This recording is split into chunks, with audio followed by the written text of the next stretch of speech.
सन्यासी मनमोहक शंख ध्वनि से प्रकंपित मेघ मेघ घन गर्जित वाणी में बोलने लगे।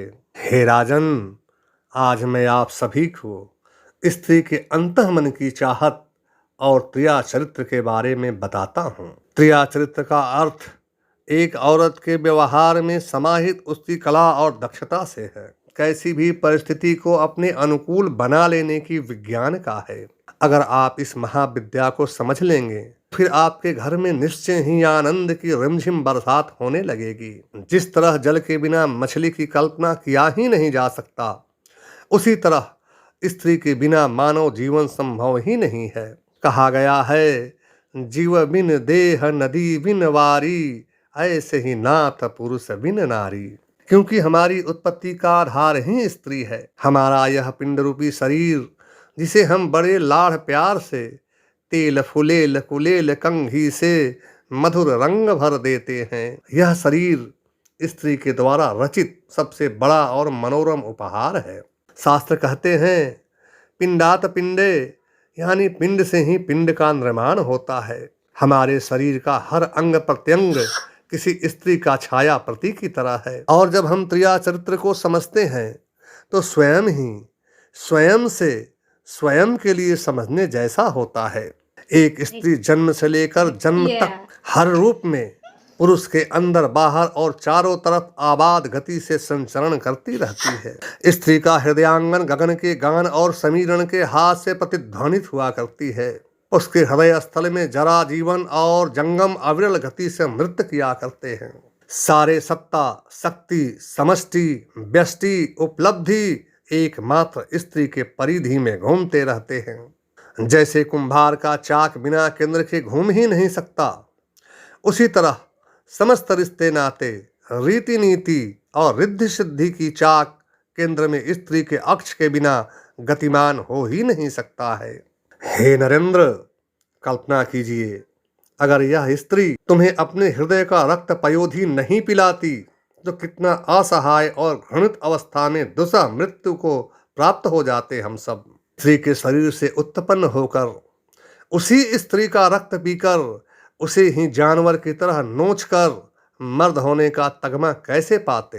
हे राजेंद्र, पुरुष चाहे कितना भी वीर क्यों न हो, चाहे अपने भुजबल से पूरी सृष्टि को क्यों न जीत लिया हो, लेकिन जब तक एक स्त्री तुम्हें महाआनंद के उस उच्च शिखर पर ले जाकर तुमसे धीरे से हार नहीं मान लेगी, तब तक दुनिया तुम्हें नामर्द और नपुंसक ही मानेगी। स्त्री का यही हार तुम्हें मर्द होने का प्रमाण पत्र देता है।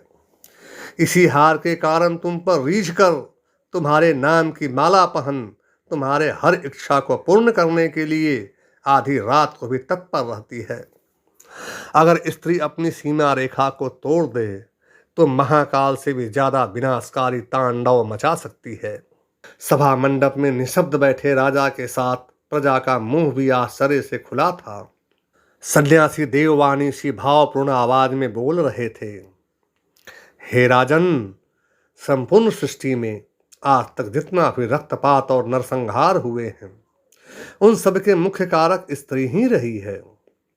इसीलिए कहा गया है, बहुत कम बहेखों जमीनों की खातिर, कटे सर हजारों हसीनों की खातिर। यह मानव समाज स्त्री का ही रक्त पीकर स्त्री की कामनीयता से उत्पन्न संभव की अलौकिक सुख पाने के लिए हमेशा ही जानवरों से भी ज्यादा घृणित अवस्था में लड़ता रहा है।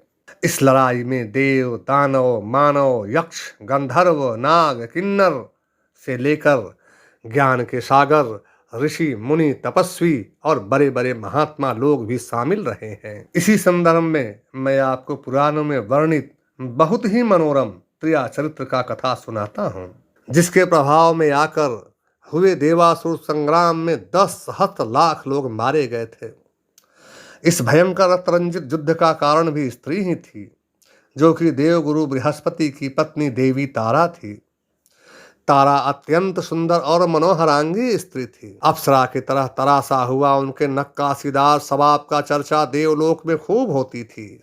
उनकी एक प्यारी सखी थी चित्रांगदा। चित्रांगदा खूब सुंदर सजीव चित्रें बनाती थी। एक दिन उसने देवराज इंद्र के दरबार में बैठे देवताओं का चित्र बनाकर देवी तारा को दिखाई।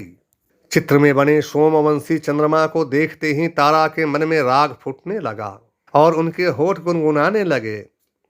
कदम कदम पर रंग सुनहला एक किसने बिखराया, तारा का मन बस करने को कौन योगी आया। चंद्रमा का कोमल शीतल तेजोमय छवि ने उनके हृदय में हाहाकार मचा दिया। प्रीत की ठंडी बेकरार बयार में अब उनकी हालत कुछ ऐसी हो गई कि त्रिविध समीर तीर सम लागए, विष सम कोकिल बैन, सखियां तलफत बीतत रैन। सोमवंशी चंद्रमा भी बांके छवि का सजीला जवान थे। उनका पौरुष कुछ ऐसा ही था। पत्थर सी थी मांसपेशियां, लोहे से भुजदंड अभय, नस नस में थी तेज ज्वाला की, कामदेव खाते थे भय। एक दिन प्रेम की मीठी सुलगती आग लिए देवी तारा अपने सखियों के संग जल विहार करने नदी में गई। ऋषि पत्नी के साथ सभी कन्याएं तरह तरह के जल क्रीड़ा करने लगी। बल खाती हुई लहराती नदी में देवी तारा का उमड़ता हुआ यौवन का बहाव अप्रतिम और अद्भुत था। आग पर गिरती हुई ओश कणों से भड़कता हुआ अंगार सा नशा उनके तन बदन को सुलगा रहा था। तभी एक सखी बोली, हे तारा, चंद्रदेव के लिए इतना व्याकुल न होइए, क्योंकि आपके पति से उनका 36 का आंकड़ा है। किसी तरह का जोर जुकत नहीं चल पाएगा। अंजलि से जल उलीचते हुए दूसरी सखी बोली, हमारी तारा रानी के सामने एक बार उनको आने तो दो। चंद्रदेव ऐसे दीवाने हो जाएंगे कि रात्रि में तारा महल में चोरों की तरह आने जाने लगेंगे। सखी की व्यंग्यवान ने देवी तारा के हृदय को बेध दिया। उनके मुंह से एक ठंडी आह के साथ कजरारे नयन से नीर बहने लगा। विरह से युक्त मिलन की अनंत चाह में हृदय की अंतिम गुहवा से स्वतः ही विरह रागनी फूटने लगी। मिलन की आस में करुण चित्तकार के बीच फूटती हुई कंठरागनी नदी के ताल में ताल मिलाकर गजब ढाने लगा था। मिलन की इस आत्मीय आवेग के चित्तकार से नदी तट सिहर उठा। दूर बजते बीन की तान की तरह स्वर लहरियां तड़पते हुए मन की व्यथा कहते हुए आंखें बरस रही थी। देवी तारा के थरथराते हुए होठ से नदी का सीना चीरते हुए दूर अलगोजे की तान पर तैरती हुई स्वर लहरी की झनकार नदी तट को पिघलाने लगे। देवी तारा की सखियां भी मुग्धकारी प्रीत की इस करुण पुकार पर सिहर कर बोली, क्या हुआ तारा, इतनी व्याकुल न हो, एक दिन चंद्रदेव तुम्हें जरूर मिलेंगे। तारा इस सखी को अपलक देखते हुए बोली, प्रेम की नाव है धार फंसी, मन मोर मलाह सदाह कहाँ है, अवसर है तो आन रहा क्यों, जल आवत जात न जुड़ रहा है।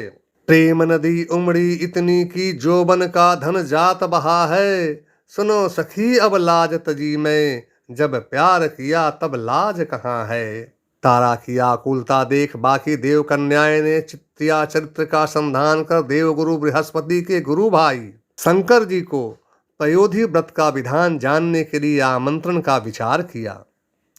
उनको मालूम था कि जब शिव जी आएंगे तो उनके शीश पर बैठे चंद्रमा भी आएंगे ही। तभी देव कन्याओं के साथ देवी तारा भी बड़ी चतुराई से देवगुरु बृहस्पति की सहमति लेकर शिव जी को बुलाई। गुरु भाई और उनके बुलाने पर शंकर जी अपने अनुचरों के साथ आए और साथ में चीर प्रतीक्षित चंद्रमा के साथ उनकी 27 रानियां भी आई। गुरु बृहस्पति की सभा में रत्न जड़ित स्वर्ण सिंहासन पर बैठे 16 कलाओं से युक्त चंद्रमा का पुरुषत्व कामदेवी रति को भी विह्वल करने में सक्षम थे।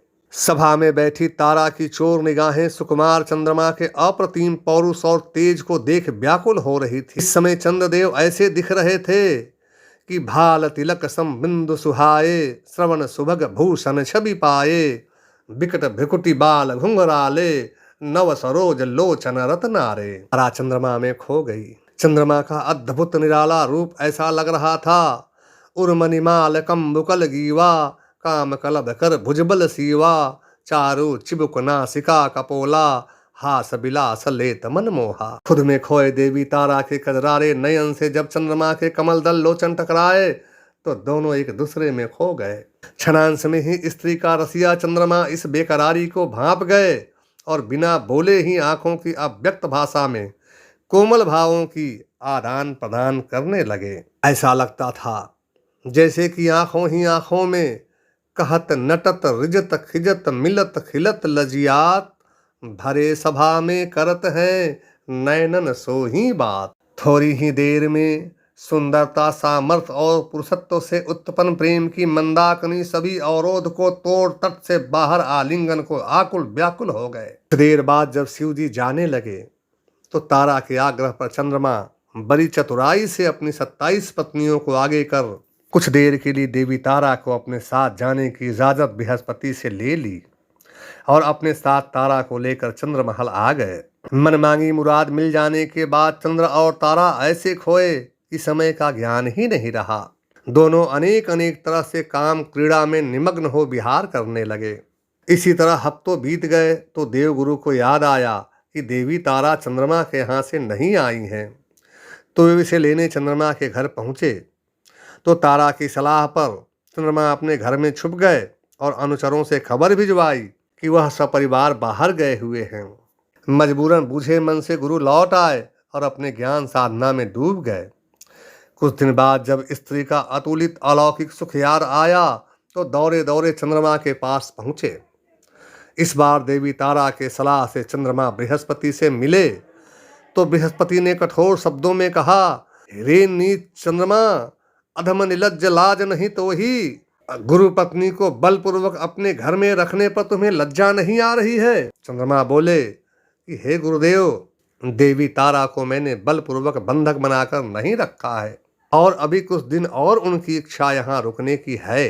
चंद्रमा की मक्कारी भरी बातों से ज्ञानवान ब्राह्मण सब समझ गया और गुस्से में चीखते हुए बोला कि रे नीच अधम पापी, तुम मेरी पत्नी को वापिस कर दो, नहीं तो मैं तुम्हें श्राप दे दूंगा। चंद्रमा बोले कि हे गुरुवर, आप मुझे श्राप नहीं दे सकते हैं क्योंकि आपने ही तो यह नियम बनाई है कि ब्राह्मण किसी भी स्त्री से सहमति पूर्वक संबंध बना सकता है, इसमें उसे कोई पाप नहीं लगता है। अभी आप जाइए और ज्ञान साधना कीजिए, देवी तारा स्वयं पहुंच जाएंगी। देवगुरु अपमानित होकर वहां से आ गए। अनेकों अश्वमेघ यज्ञ और राजसूय यज्ञ संपन्न करने वाले सत्ता और यौवन से मदमस्त चंद्रमा से बलपूर्वक तारा को छीनने की क्षमता उनमें नहीं थी और चंद्रमा का इरादा उसे लौटाने का नहीं था।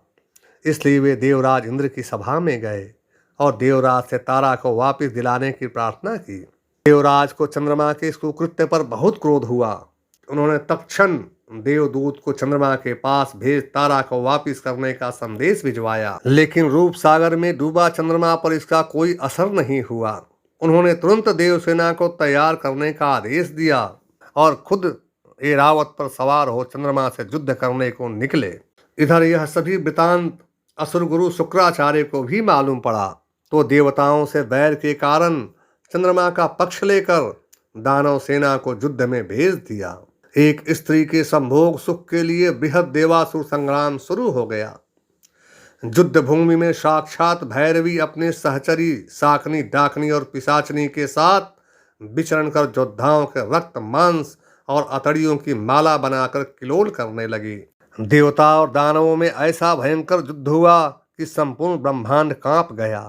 अंत में लोकपालों ने ब्रह्मा से विष बिछाव करने की प्रार्थना की तो ब्रह्मा ने चंद्रमा और शुक्राचार्य दोनों को डांटकर युद्ध बंद कराया और चंद्रमा से तारा को मुक्त कराकर देवगुरु को सौंप दिया।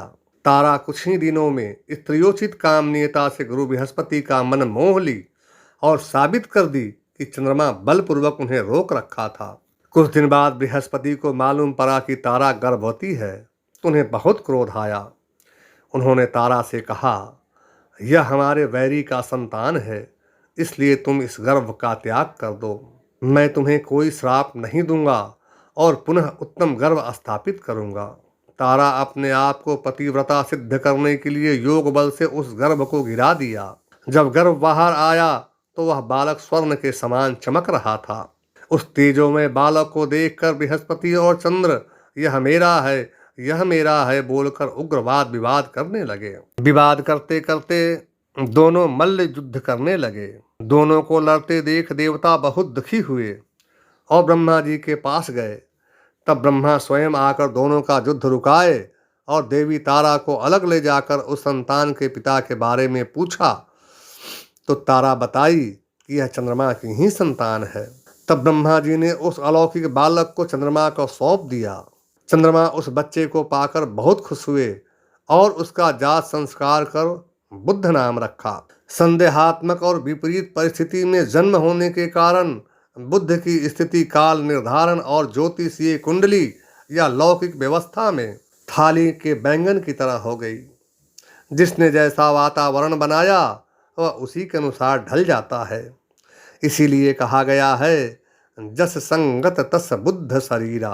आगे बुद्ध का जीवन चरित्र कैसा रहा, उनसे उत्पन्न पुत्र पुरूरवा की उत्पत्ति कैसे हुई, संतति निर्माण में मनु और शत्रुपा की क्या भूमिका रही, बुद्ध की पत्नी ईड़ा 1 माह स्त्री तो 1 माह तक पुरुष क्यों रहती, अप्सरा उर्वशी देवराज का स्वर्ग छोड़कर धरती पर क्यों आई। यदि आप इन सब बातों को जानना चाहते हैं तो कृपया अगला कड़ी पुरूरवा और उर्वशी पढ़ें।